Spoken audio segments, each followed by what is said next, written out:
किस्से गलियारों के पेश करते हैं अमृता प्रीतम का लिखा उपन्यास पिंजर।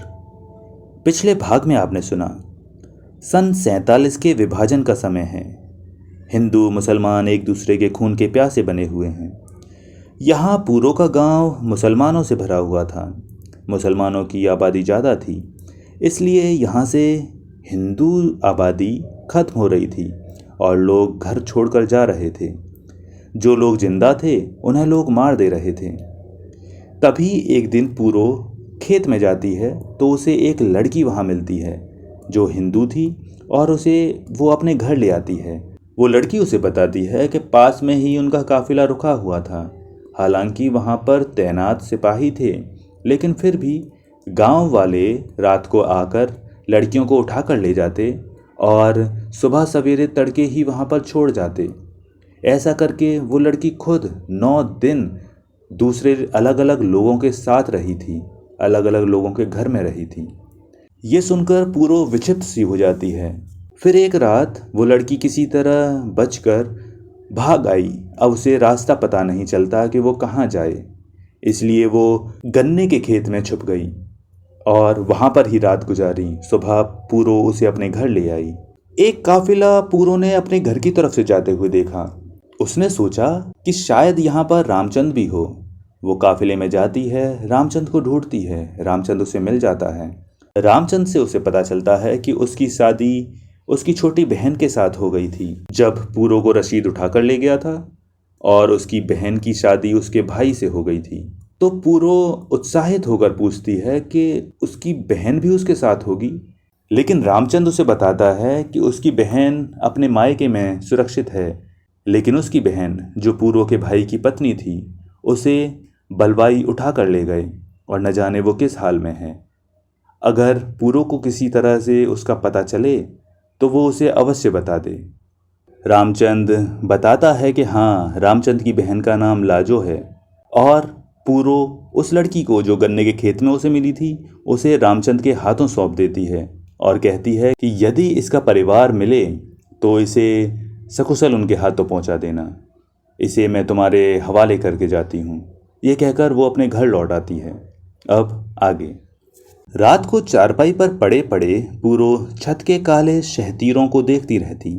पूरो का मन उन लोगों की बंद कोठरियों के चक्कर लगाता रहता जिनके भीतर लोगों ने औरों की लड़कियों, बहनों और औरतों को जबरदस्ती डाल रखा था। उन्हीं में एक लाजो होगी।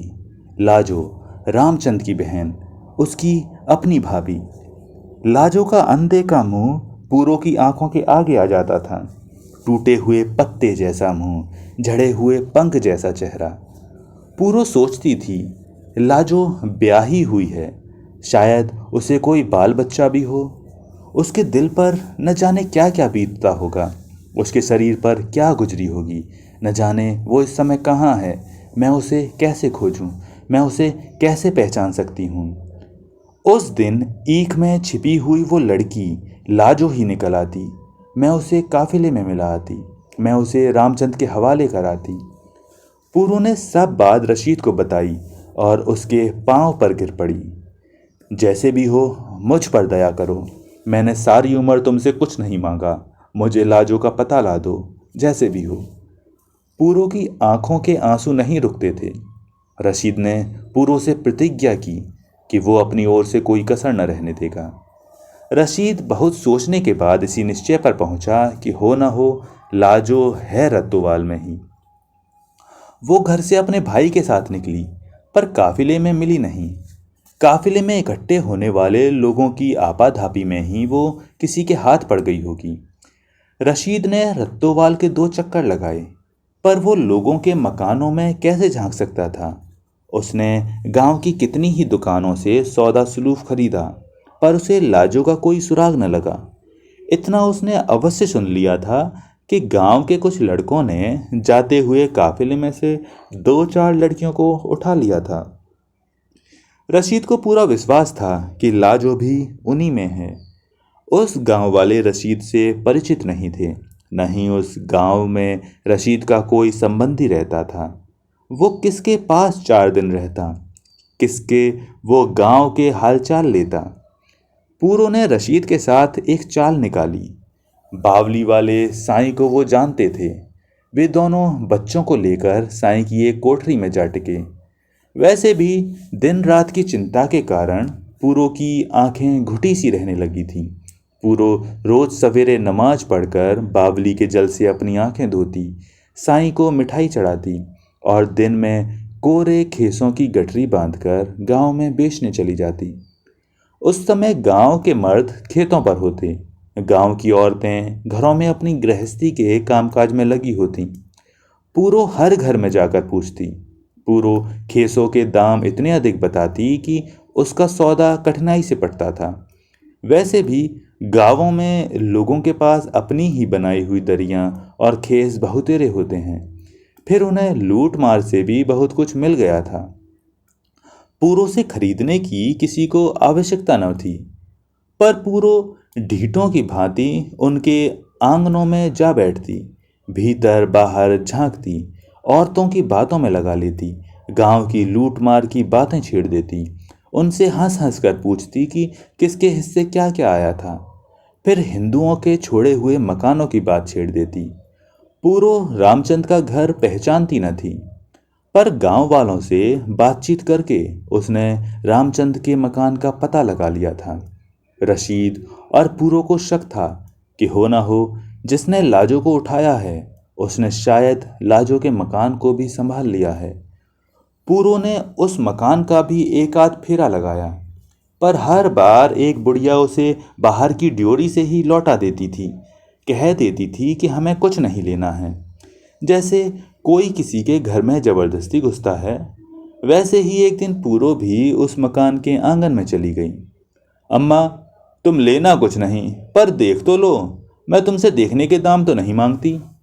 और पूरो ने खेसों की गठरी धरती पर धरकर खेस इधर उधर बखेर दिए। आंगन में उस बुढ़िया के अलावा और कोई नहीं था। अल्लाह खैर करे, मुझे एक घूंट पानी पिला दे, सवेरे से प्यासी हूं। पूरो ने साहस करके बुढ़िया से कहा, अरे पानी छोड़, तू लस्सी पी ले, पर जो तू चादरें और खेस बेचना चाहती है तो किसी शहर जा। वहां न लोग सूत काटते हैं न कपड़ा बुनते हैं। गांवों में किसके पास खेसों का घाटा है। बुढ़िया ने पूरो को सलाह दी और भीतर कोठरी की ओर मुंह करके उसने आवाज दी, ओ नेकबख्त, एक कटोरा लस्सी तो भर के ले आ। पूरो का जी धड़कने लगा। भीतर से आने वाली लड़की का चेहरा सचमुच टूटे हुए पत्ते की तरह था, झड़े हुए पंख की तरह था। पूरो का माथा ठनका, हो ना हो यही लाजो है। जब तक पूरो को लाजो के किसी जगह होने का शक नहीं पड़ता था, तब तक उसके मन में एक लगन थी कि कहीं लाजो दिख जाए। अब उसे शक पड़ गया था कि लाजो उसी घर में है, पर अब उसकी समझ में ना आता था कि अपनी शंका का समाधान कैसे करे। ये तुम्हारी लड़की ठीक तो है? पूरो ने बुढ़िया से बड़ी सहानुभूति से कहा और लड़की के हाथ से लस्सी का कटोरा ले लिया। ठीक ही है, ऐसे ही कुछ। बुढ़िया ने बात आई गई कर दी। थोड़ा नमक देना, लस्सी में मिला लूं। पूरो ने लस्सी का एक घूंट भरकर कटोरा हाथ में लिए रखा। लड़की ने चुपचाप नमक लाकर पूरो के आगे कर दिया। उसके हाथ से नमक लेते समय पूरो ने उसकी एक उंगली को दबाया। नवयुवती ने जरा चौंक कर पूरो की ओर देखा, पर न तो उसके होंठों पर हंसी की रेखा आई, न उसके मुंह से कोई शब्द ही निकला। लड़की ईख के छिलके की भांति पेरी हुई दिख पड़ती थी। पूरो को और भी विश्वास हो गया कि ये लड़की लाजो हो ना हो, पर कोई जबरदस्ती भगाई हुई लड़की जरूर है। घर के संबंध में पूरो को पता लग गया था कि ये रामचंद का घर था, और पूरो को ये भी पक्का विश्वास हो जाता था कि हो ना हो यही लड़की लाजो है। लस्सी पीकर कटोरा धरती पर रखते हुए पूरो ने उस युवती की बाह पकड़ ली। इधर आ, मैं तेरी नाड़ी देखूं, रंग तो तेरा हल्दी जैसा हो रहा है। कहते कहते पूरो ने एक हाथ से उसकी बाह पर से कुर्ता जरा पीछे को हटा दिया। नवयुवती की बाह पर हिंदी में उसका नाम गुदा हुआ था, लाजो। फिर भी वो कुछ न बोली चाली। उसके होठों पर पूस माघ के कोहरे की भांति चुप्पी जमी हुई थी। कोई गंडा बांध देना, लड़की घर से परच जाए। लड़के से भी कुछ बोलती चालती नहीं, बुढ़िया ने उदास मुंह से कहा। पूरो को स्वयं को संभालना कठिन हो रहा था, फिर भी उसने जल्दी से उत्तर दिया, मेरे पास जैसा जंतर है उससे ये कुछ ही दिनों में मकई के दाने की तरह खिल उठेगी। तू जो मांगेगी तुझे दूंगी, मुझे वो जंतर ला दे। बुढ़िया ने पूरो की चादर पकड़ ली। ये कौन बड़ी बात है, मैं कल ही ले आऊंगी, अल्लाह ने चाहा तो। कहते कहते पूरो ने खेसों की गठरी बांध ली। नवयुवती गूंगे बहरे बुत की भांति उसकी ओर देख रही थी। खेसों की गठरी के भार से आज पूरो की कमर टूटती जा रही थी। बड़ी कठिनाई से पूरो अपनी बावली वाली कोठरी में पहुंची। अब आगे तू जाने, तेरा काम जाने, पूरो ने रशीद को सारी बात बताकर कहा। कोई ऐसा ब्योंत बने। रशीद सोचने लगा, जैसे मुझे घोड़ी पर उठा लाया था वैसे ही अब भी हिम्मत कर। पूरो ने रशीद के एक चुटकी ली और हंस पड़ी। फिर पूरो और रशीद ने कई युक्तियां सोचीं, पर कोई भी उन्हें जचती नहीं थी। रशीद कहता था कि यहाँ से उसे भगा कर ले जाना तो कठिन नहीं है, पर उसे आगे कैसे पहुँचाएंगे। पूरो के मन में एक विचार आया जो अब तक कभी ना आया था। मेरे माता पिता ने मुझे अपनी बेटी को तो वापस कबूल नहीं किया, क्या अब अपनी बहू को स्वीकार कर लेंगे। उन्होंने यदि वापस लेने से इनकार कर दिया तब क्या होगा। रशीद ने पूरो को बताया कि उनकी सरकार की ओर से सूचनाएं निकली हैं कि ज़बरदस्ती ले जाई गई लड़कियों को खोज खोज कर लौटा दो, क्योंकि उनके बदले में दूसरी ओर से इसी प्रकार खोजी हुई लड़कियां मिलेंगी। लड़कियों के माता पिता उन्हें वापस ले लेंगे। पूरो के हृदय में कसक सी उठी। उसकी बार दुनिया के सब धर्म उसके रास्ते में कांटे बनकर बिछ गए थे। उसके माता पिता ने उसे स्वीकार नहीं किया, उसके ससुराल वालों ने उसे स्वीकार नहीं किया। आज सब धर्मों के मान टूट चुके थे। आज अपने विषय में सोचना पूरो ने छोड़ दिया था। वो लाजो के संबंध में सोचने लगी। वो रात पूरो ने तारे गिन गिन कर काटी। सवेरा होते ही वो इस टोह में लग गई कि लाजो के घर वाली बुढ़िया अपने बेटे के लिए रोटी लेकर खेतों को कब जाती है। उसने फिर 2-1 कोरे खेस सिर पर रखे और कपड़े के एक टुकड़े में थोड़ी सी राख बांध कर चल दी। लाजो के घर के भिड़े हुए दरवाजे को अपने हाथों से खोलते समय पूरो ने सारे पीर फकीरों का ध्यान किया। एक समय से भूले हुए देवी देवता उसके याद में आए। पहले सुबह रब और खुदा का नाम लेते समय पूरो कहा करती थी कि रब उसका सौतेला पिता था और खुदा की वो सौतेली बेटी थी। कोई भी रब या खुदा उसके दुख दर्द की परवाह न करता था। पर आज पूरो के दिल पर एक प्रकार का डर छा गया। पूरो ने झिझकते हुए किसी भी रब रहीम से प्रार्थना की कि किसी प्रकार लाजो से आज उसकी भेंट अकेले में हो जाए। पूरो को लाजो के घर पहुंचते पहुंचते भी दोपहरी का समय हो गया। बुढ़िया अपने बेटे को रोटी देने गई हुई थी। लाजो अकेली ही आंगन में बिना बिछावन की खाट पर पड़ी थी। अम्मा कहाँ हैं? पूरो ने आते ही पैर धरते ही पूछा। खेत गई है, लाजो ने कल की खेस बेचने वाली की ओर देखकर कहा। लाजो के दिल में खेसवाली की ओर नया जागा हुआ आकर्षण उसके मुंह पर स्पष्ट दिख पड़ता था। लाजो उठकर खाट पर बैठ गई। एक क्षण में ही पूरो को लाजो की मुखाकृति में अपनी माँ, अपनी बहन और अपनी भाभी के मुंह दिख पड़े। वो उसके गले से चिपट गई। पूरो को लगा कि वो रो उठेगी, इतने जोर से कि उसका रोना दीवारों को फाड़ देगा। उसका रोना खेतों को पार कर जाएगा। उसका रोना गांवों को लाग जाएगा। उसका रोना शहर से भी आगे निकल जाएगा। उसका रोना। पूरो ने अपने रोने को गले के बाहर न निकलने दिया। तू लाजो है, मेरी भाभी। पूरो ने अपने दिल में उठते हुए तूफान को दबाकर कहा। तू पूरो है? लाजो ने जरा उसकी छाती से हटकर उसका मुंह देखा, पर लाजो ने पूरो को पहले कभी न देखा था, जो अब पहचान थी। फिर भी लाजो को पूरो का मुंह बिल्कुल उसके भाई जैसा ही लगा, जैसे अपने पति जैसा। लाजो के दिल में एक लाज सी उत्पन्न हुई, मानो वो अपने पति के मुंह की ओर आंख उठाकर न देख सकती हो। लाजो पूरो की गोद में गिर पड़ी।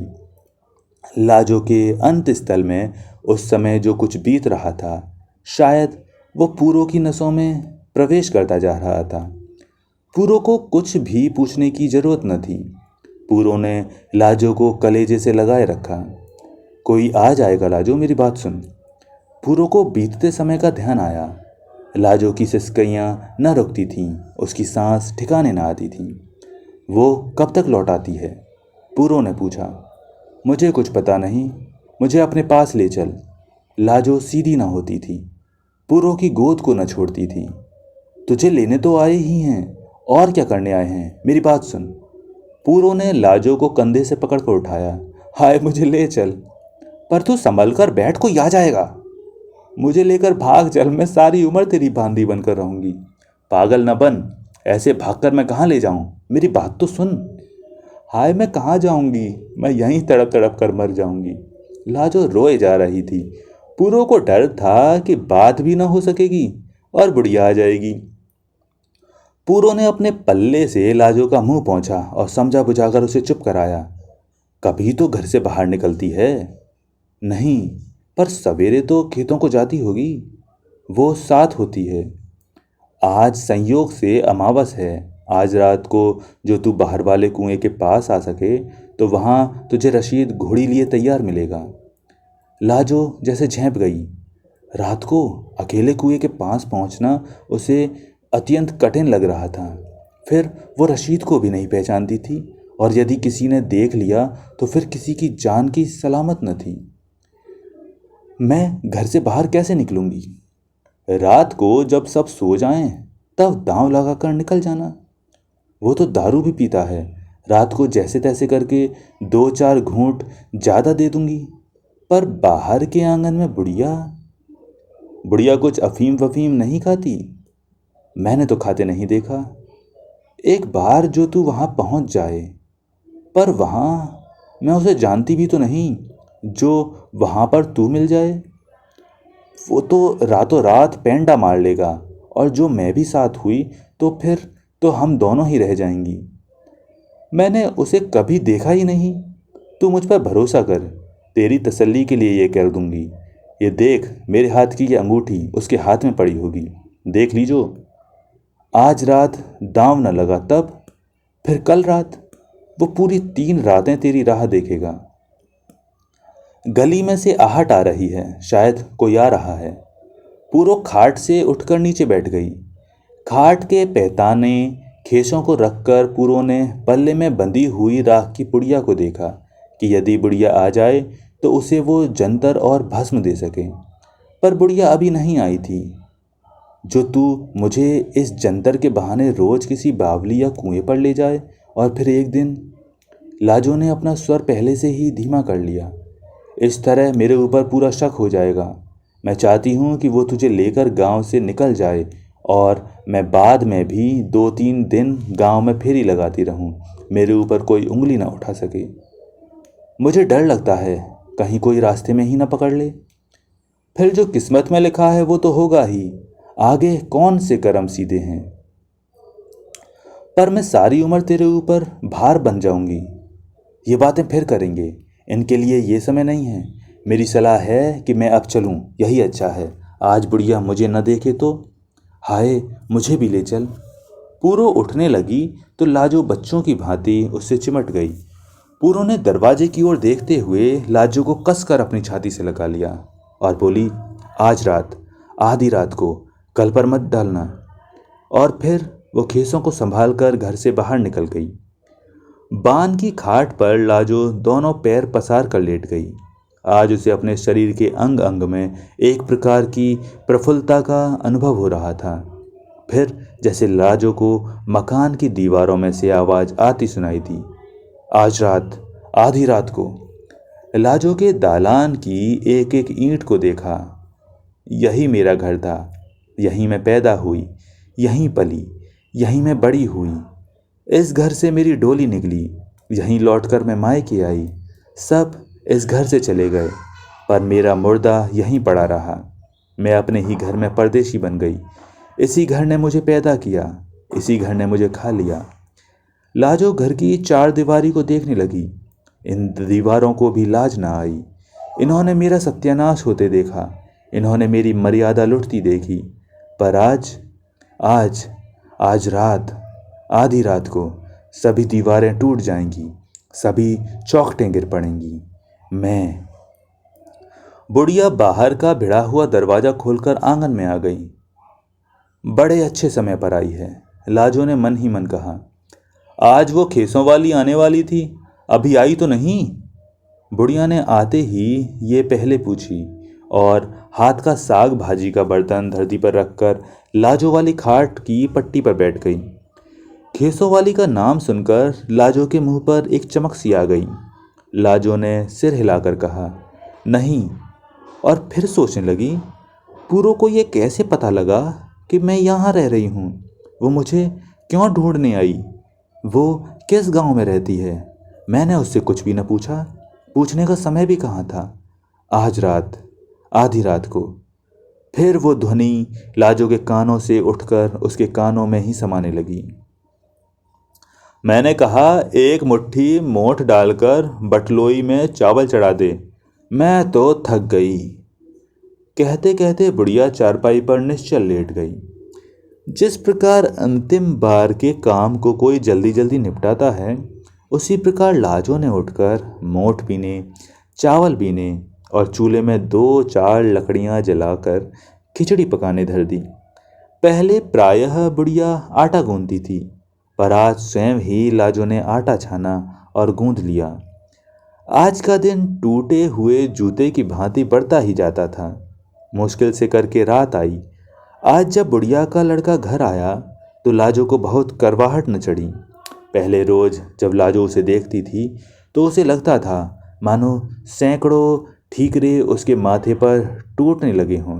बटलोई में कड़छी घुमाते हुए आज 3 बार लाजो के हाथ से कड़छी छिटकी।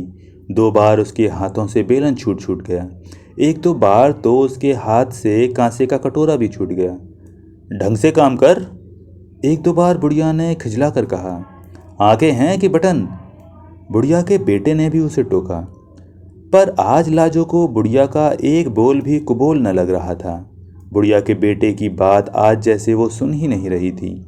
उसे लग रहा था मानो घर का सब माल असबाब भी आज बुढ़िया और उसके बेटे को मुंह चढ़ा रहा हो। लाजो में आज अपूर्व साहस आ गया था। न उसका जी डरता था, न उसके मन में कोई चिंता आती थी। बस एक निश्चित समय जैसे निकट और निकट आता जा रहा था। आधी रात पड़ जाएगी, अभी सब सो जाएंगे और जैसे साबुन लगे हाथ में से चूड़ी निकल जाती है, वो इस घर से निकल जाएगी। पहले लाजो जलती कुड़ती उठकर शराब की बोतल बुढ़िया के बेटे के आगे लाकर धर देती थी, पर आज लाजो स्वयं ही भीतर से वो शराब की बोतल निकाल लाई जो बुढ़िया के बेटे ने इलायचियाँ डलवाकर दुगनी आंच की खिंचवाई थी और पुरानी और तेज होने के कारण अलग रखी हुई थी। बुढ़िया का बेटा सोच रहा था, आज लाजो ने मोठ की खिचड़ी भी मलाई जैसी बनाई है। आज लाजो दारू की बोतल भी स्वयं निकाल लाई है। आज लाजो खुश है। आज बुढ़िया झपकियाँ ले रही थी। आंगन में ठंड हो गई है, मैंने तेरी खाट भीतर डाल दी है, जा भीतर जाके लेट। लाजो ने घर की मालकिन की भांति बुढ़िया से कहा। एक बार बुढ़िया ने आंखें फाड़ कर लाजो की ओर देखा। आज तो जैसे दिन ही पलट गए हैं। आज तो मैं इसे जंतर पहनाने वाली थी, पर यह तो पहले ही असर हो गया दिखता है। बुढ़िया ने अपने मन ही मन में सोचा और भीतर जाकर लेट गई। रात का अंधकार पल पल गहरा होता जा रहा था। बुढ़िया का बेटा शराब में धुत होकर लाजो की बाहें खींच रहा था। रात का पहला पहर कब बीत गया था। बुढ़िया का बेटा शराब में धुत होकर खाट पर सो रहा था। उस घर की दीवारों ने, उस घर की कड़ियों ने जहाँ पहले इतने परिवर्तन देखे थे। उस आधी रात को ये भी देखा कि लाजो दबे पांव ड्योढ़ी का दरवाज़ा खोलकर उस घर की दहली से बाहर निकल गई। लाजो थोड़ी दूर चलती, उसे डर लगता शायद कोई उसके पीछे पीछे आ रहा है। किसी ने उसे कंधे से पकड़ लिया है, किसी ने उसे गर्दन से नाप लिया है। जाड़े की आधी रात की ठंड में भी लाजो के माथे पर पसीने की बूंदें आ गई थीं। यद्यपि अमावस की रात थी, फिर भी आकाश पर छिटके हुए तारों का प्रकाश भी लाजो को तीखा लग रहा था। अपने घर की दीवार लांघने के बाद अगले घरों के रास्ते पर बढ़ते हुए लाजो एकाएक ठिठक गई। लाजो ने गर्दन घुमाकर अपने घर की लंबी दीवार की ओर देखा। कोहरे की भांति सारी गली में चुप्पी जमी हुई थी। फिर भी लाजो ने गली का सीधा रास्ता छोड़कर घरों के पिछली ओर वाला लंबा रास्ता पकड़ लिया। घरों की पंक्ति समाप्त हो गई। बाहर के कुएं तक पहुंचने के लिए एक लंबा चौड़ा मैदान पड़ता था। यहाँ लाजो के नंगे पैरों से एक कंपन उठकर उसके माथे की नसों में फैल गए। लाजो ने पीछे मुड़कर कब्रों की भांति सोए हुए घरों को देखा। अभी तक पिल्ले नहीं हुई थी, अभी तक कब्रों में से कोई मुर्दा नहीं उठा था। लाजो को अपनी सांस की आवाज़ भी सुनार की धौंकने की भांति सुनाई दे रही थी। पर लाजो के पास विचारों में डूबने के लिए समय ही कहाँ था। लाजो ने एक बार तारों के धुंधले प्रकाश को देखा और मैदान में आगे बढ़ गई। लाजो के दिल को एक ये धड़का था कि मैदान में से जाते समय उसे दूर से कोई भी देख सकता था। लाजो के शरीर पर कपड़े भी कुछ सफ़ेद ही थे। उसे मैले अंधकार में अपने कपड़ों की सफ़ेदी से भी डर लग रहा था। पर अब तो लाजो ने पूरा मैदान पार कर लिया था। उसने घूमकर पीछे देखा, सारा मैदान खाली था। कुएं की ओर देखते ही लाजो का जी घबरा उठा। कुएं पर कोई नहीं था। रशीद नहीं आया। अब वो कहीं की न रही। गांव लौटने का विचार लाजो के लिए असह्य था। उसने कुएं का एक चक्कर लगाया, मानो अपने मन में धार लिया हो कि यदि अब इस संसार में उसे कोई जगह न मिली तो वो इसी कुएं में डूब जाएगी। चादर में स्वयं को लपेटे हुए एक व्यक्ति पास की झाड़ियों में से निकला। बहन, क्या तू लाजो है?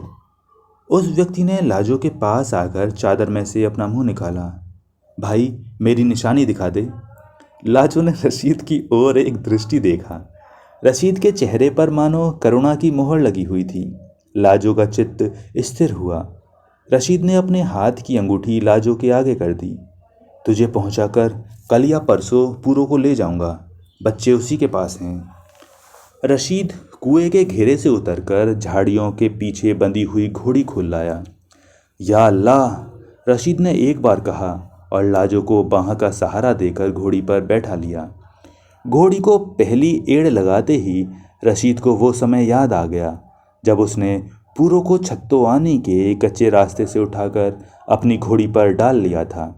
रशीद आज हैरान था। उसे फिर एक बार अपनी घोड़ी दोहरानी पड़ी। गांव की एक और नवयुवती फिर एक बार भगानी पड़ी। जवानी का वो उत्साह आज रशीद की बाहों में नहीं था। पर रशीद सोच रहा था, पूरो को उठाने के बाद ज्यों-ज्यों वो अपनी घोड़ी दौड़ाता जाता था, मनोभार का एक पत्थर जैसे उसकी आत्मा पर बैठता जाता था।